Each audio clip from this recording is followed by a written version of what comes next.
Hi viewers, welcome to our channel. ప్రస్తుతం మనతో పాటు దాము బాలాజీ గారు సీనియర్ జర్నలిస్ట్ ఉన్నారు. వారితో ఒకసారి మాట్లాడదాం. సార్ నమస్కారం. సార్ నమస్తే. సార్ కర్ణాటకలో తెలుగు సినిమాలకు అవమానం జరుగుతుందని అంటున్నారు సార్. అంటే తెలుగు పేర్లతో ఉన్న పోస్టర్లు అన్నిటిపైన కూడా చింపేస్తున్నారు, వాటిపై నల్ల రంగు పూసేసి నిరసన వ్యక్తం చేస్తున్నారు. అసలు ఎందుకు ఈ విధంగా వాళ్ళు చేస్తున్నారు, మరి దీన్ని ఏ విధంగా చూడొచ్చు అంటారు సార్? మీరేం చెప్తారు? ఇది కొత్త విషయం అయితే కాదు.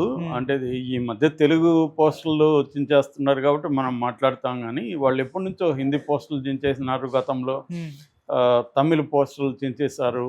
ఇవి ఎప్పటి నుంచో జరుగుతుంది. ఎందుకంటే కర్ణాటకలో బెంగళూరులో నేను 1997 నుంచి ఒక 3 ఏళ్ళు ఉన్నాను, 2010 నుంచి ఒక 3 ఏళ్ళు ఉన్నాను. మొత్తం 6 ఏళ్ళు నేను బెంగళూరులో ఉన్నాను. నాకు కన్నడ బాగా వచ్చు, చదవడం రాయడం అంతా కూడా ట్రాన్స్లేట్ కూడా చేశాను నేను.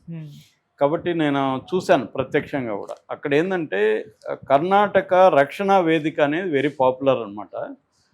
దాదాపు 12,000 బ్రాంచీలు ఎంతో ఉన్నాయి 30 జిల్లాల్లో.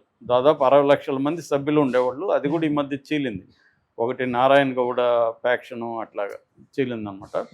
సో ప్రధానంగా వాళ్ళు ఈ కన్నడ పరిరక్షణ ఉద్యమం అనేది చేస్తుంటారు. బేసిక్గా ఏంటంటే బెంగళూరు కావచ్చు, లేకపోతే కర్ణాటకలో కన్నడ భాష, సంస్కృతి వీటి మీద వేరే భాషల పెత్తనం అనేది బలంగా ఉంది అక్కడ. ఫర్ ఎగ్జాంపుల్ బెంగళూరులో నాన్ కన్నడిగా పాపులేషనే ఎక్కువ ఉంటుంది. సినిమాలు కూడా నాన్ కన్నడ సినిమాలే ఎక్కువ రిలీజ్ అవుతుంటాయి అక్కడ ఆయా లాంగ్వేజ్లో.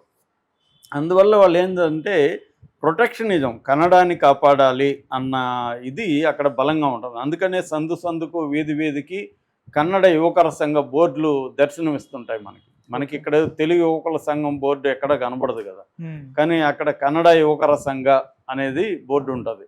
కన్నడాన్ని కాపాడండి. వాళ్ళ సినిమా పాటల్లో కానీ అన్నిట్లో కూడా నేను కన్నడ వాడిని, అది నేను తెలుగు వాడిని అనే పాటలు మనకు కనబడు. తమిళ వాళ్ళకు ఉంటుంది, మళ్ళీ కన్నడ వాళ్ళకు కూడా ఇది ఉంటుంది అనమాట. అంటే లాంగ్వేజ్ పాలిటిక్స్ అంటారు దీన్ని, లాంగ్వేజ్ నేషనలిజం అంటారు.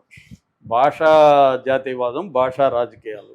సో ఈ భాషని పరిరక్షించాలి, భాషా రాజకీయాలని కాపాడుకోవాలి, కల్చర్ని కాపాడుకోవాలి అన్న ఇది ప్రొటెక్షనిజం అనేది కర్ణాటకలో ఎప్పటి నుంచో ఉంది, బెంగళూరులో కూడా ఎప్పటి నుంచో ఉంటుంది. ఈ మధ్య కూడా వాళ్ళు మొత్తం ఇంగ్లీషు బోర్డులన్నింటినీ ధ్వంసం చేసే కార్యక్రమం కూడా ఆ మధ్య ఈ కర్ణాటక రక్షణ వేదిక, కరవే అంటారు దానికి, ఇంగ్లీష్లో కేఆర్వి అంటారు. ఈ కర్ణాటక రక్షణ వేదిక వాళ్ళు మొత్తం ఇంగ్లీష్లో ఉండే బోర్డులన్నింటినీ కూడా కొట్టేశారు. అంటే కన్నడలో మీరు బోర్డులు ఎందుకు పెట్టట్లేదని. సో ఈవెన్ ఎయిర్పోర్ట్లోకి వెళ్ళి కన్నడలో కూడా అనౌన్స్మెంట్ చేయాలని ఇప్పుడు కూడా ఎయిర్పోర్ట్లో అక్కడ దేవనహల్లిలో కన్నడలో అనౌన్స్మెంట్ ఉందన్నమాట. మనకి తెలుగులో ఎయిర్పోర్ట్లలో పెద్దగా ఉండదు. సో అట్లాగా ఎక్కడెక్కడ కన్నడ లేదో అక్కడంతా కన్నడ చేయాలనేది ఒకటి. అట్లాగే యాంటీ హిందీ మూవ్మెంట్ కూడా అక్కడ బలంగా ఉంది. ఎందుకంటే మనం మామూలుగా ఇప్పుడు తెలుగు వాళ్ళకు ఉండే లక్షణం ఏంటంటే ఎక్కడ పోయినా మనం వాళ్ళ భాషలు నేర్చుకునేస్తాం. తమిళనాడులో ఉంటే తమిళలోనే మన వాళ్ళు మాట్లాడేస్తారు, నేర్చుకుంటారు. కానీ తమిళ వాళ్ళకి ఈ లక్షణం తక్కువ. తమిళ వాళ్ళు ఇక్కడికి వస్తే తెలుగు నేర్చుకొని మాట్లాడే వాళ్ళు చాలా తక్కువ మంది ఉంటారు. ఇంకా నార్త్ వాళ్ళు అయితే అసలు తెలుగే మాట్లాడరు, నేర్చుకోవడానికి కూడా ట్రై చేయదు, 2 పదాలు కూడా రావు వాళ్ళకి. బెంగళూరులో కూడా నేను చూశాను నార్త్ వాళ్ళు. నేను ఇప్పుడు కన్నడ బ్రహ్మాండంగా నేర్చుకున్నా, చాలామంది నేర్చుకుంటారు కన్నడ. ఇప్పుడు మన చిత్తూరు జిల్లా, మా జిల్లా చిత్తూరు నుంచి చాలామంది ఉంటారు, నెల్లూరు, రాయలసీమ నుంచి ఎక్కువ ఉంటారు. వీళ్ళందరూ కన్నడ నేర్చుకునేస్తారు. కానీ నార్త్ ఇండియా వాళ్ళు 2 ముక్కలు కూడా కన్నడలో రావు వాళ్ళకి. అంటే కనీసం ఓట అయితా అంటే భోంచేసావని అడగడం కూడా కన్నడలో అడగరు, వాళ్ళు నేర్చుకోరు. ఇది మేజర్ ప్రాబ్లం అనమాట. వాళ్ళకి అవమానంగా ఉంటుంది. వీళ్ళు హిందీ మాట్లాడాలి. పాపం కన్నడ వాళ్ళు ఎంత మంచివాళ్ళు అంటే, మనం సరిగ్గా కన్నడ రాదని అర్థమైతే వాళ్ళు శుభ్రంగా మనతో తెలుగులో మాట్లాడతారు. ఏ షాప్లో మా ఫ్రెండ్ ఉండేవాడు, అతను విజయవాడలో ఎలాగ మాట్లాడతాడో బెంగళూరులో కూడా అందరి దగ్గరికి పోయి అరటి పండు ఎంత అండి, ఈ సిగరెట్ ఉందా, ఇలాగే తెలుగులో అడిగితే వాళ్ళు కూడా పాపం తెలుగులోనే సమాధానం ఇచ్చేవాళ్ళు. ఇలాగా కన్నడ మీద నాన్ కన్నడిగలో పెత్తనం అనేది బలంగా కర్ణాటకలో ఉండడం అనేది ఒక కారణం. దానివల్ల కన్నడని రక్షించాలి అన్న ఉద్యమాలు అక్కడ బలంగా ఎప్పటి నుంచో ఉన్నాయి. ఇది సినిమా రంగానికి కూడా ఉంది. సినిమాలో కూడా మీకు బెంగళూరులో చూస్తే నాన్ కన్నడ లాంగ్వేజ్ సినిమాలే బలంగా ఉంటాయి. దానికి ఒక కారణం ఏంటంటే కన్నడ సినిమా ఇండస్ట్రీ చిన్నది ఒకటి, రెండోది ఒకప్పుడు కన్నడ సినిమాల క్వాలిటీ కూడా అంత గొప్పగా ఉండేది కాదు, ఏవో కొన్ని సినిమాలు తప్ప. అంతకంటే మంచి క్వాలిటీతో హిందీ, తమిళ్, తెలుగు సినిమాలు ఉండేవి. అందువల్ల అక్కడ కన్నడ వాళ్ళకి చాలామందికి తెలుగు వస్తుంది, అర్థమవుతుంది కాబట్టి వాళ్ళు కూడా తమిళ్ సినిమాలు, కన్నడ సినిమాలు, హిందీ సినిమాలు ఇవి చూసేవాళ్ళు ఓకే. కన్నడ వాళ్ళు కూడా.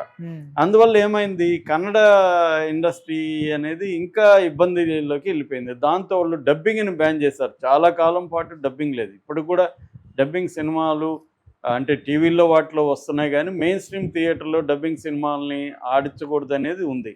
అది డబ్బింగ్ సినిమాలే కాకుండా రీమేక్ సినిమాలు కూడా చేయకూడదని కూడా చాలామంది ఉండేది. ఆ మధ్య శివరాజ్ కుమార్ కవచ్ అని మా ఫ్రెండ్ డైరెక్టర్, దానికి వాసు అని, ఆయన 12 ఏళ్ల తర్వాత ఏమో Shivaraj Kumar first time remake cinema చేశాడు. అప్పుడు కూడా ఆయన మీద వ్యతిరేకించారు, ఇది రీమేక్ సినిమాలు చేయకూడదని. మలయాళం రీమేక్ అనమాట అది, కవచ అనేది మోహన్ లాల్ సినిమా. అలాగే రీమేక్ సినిమాలు చేయకూడదు అని బలంగా ఉంటుంది. అందువల్ల రవిచంద్రన్కి రీమేక్ మామ అనే పేరు పెట్టారు, ఎందుకంటే రీమేక్లు ఎక్కువ చేస్తుంటారు. దాని తర్వాత ఉపేంద్ర రంగంలోకి వచ్చినాక వాళ్ళ సినిమా కొంత ఎలివేట్ అయింది, డిఫరెంట్ కైండ్ ఆఫ్ జానరాస్ మొదలైనవి. కన్నడ న్యూ వేవ్ సినిమా అనేది ఒకటి వచ్చింది. తమిళ, మలయాళం తర్వాత సౌత్ ఇండియాలో కొంత డిఫరెంట్ సినిమాలు తీయడం అనేది కన్నడలో చెప్పుకోవచ్చు మనం. అంతకుముందు కూడా న్యూ వేవ్ మన పటాబి అక్కడ పోయి, చండమారుత, శృంగార మాస ఇలాంటి సినిమాలు అక్కడ తీశారు. కాకపోతే కొంత వాళ్ళ ఆ న్యూ వేవ్ సినిమా మెయిన్ స్ట్రీమ్లోకి రాకుండా ఉండిపోయింది. అయితే లేటు ఈ మధ్యకాలంలో ఒక 10 ఏళ్ళ నుంచి మెయిన్ స్ట్రీమ్లో కూడా డిఫరెంట్ సినిమాలు రావడం అనేది మనం చూస్తున్నాం. తర్వాత ఇంకా కేజీఎఫ్లు, కాంతారాలు ఇవన్నీ వచ్చి దేశంలోనే కన్నడ సినిమాని ఎలివేట్ చేశాయి. అయితే ఇప్పటికి కూడా ప్రొటెక్షనిజం అనేది అక్కడ ఉంది.